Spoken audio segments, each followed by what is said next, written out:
सूर्यापेट जिला में एक खौफनाक सड़क हादसा पेश आया है जिसमें 5 अफराद मौके पर ही हलाक और 20 मुसाफिर शदीद तौर पर जख्मी हो गए हैं। ये हादसा कोडिड मंडल के दवार कुंटा इलाके के करीब इस वक्त पेश आया जब एक निजी ट्रैवल बस सड़क के किनारे खड़े कंटेनर से जोरदार तरीके से टकरा गई। बताया जाता है कि ये मुसाफिर बस हैदराबाद से उंधुरा प्रदेश के शहर एलोरू की तरफ जा रही थी कि रास्ते में हादसे का शिकार हो गई। टुकर इतनी शदीद थी कि बस का अगला हिस्सा मुकम्मल तौर पर तबाह हो गया और कई मुसाफिर तबाहशुदा हिस्से में फंसकर चीख और पुकार करने लगे। मकामी देहातियों ने फौरी तौर पर मौके पर पहुंचकर पुलिस को इत्तला दी और इमदादी कार्रवाइयों का आगाज करते हुए फंसे हुए लोगों को बाहर निकाला।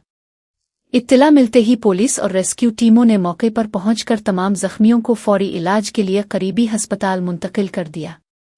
अस्पताल के डॉक्टरों के मुताबिक चंद जख्मियों की हालत इंतहाई नाजुक बताई जाती है, जिसके बाइस महलकीन की तादाद में इजाफे का खदशा है।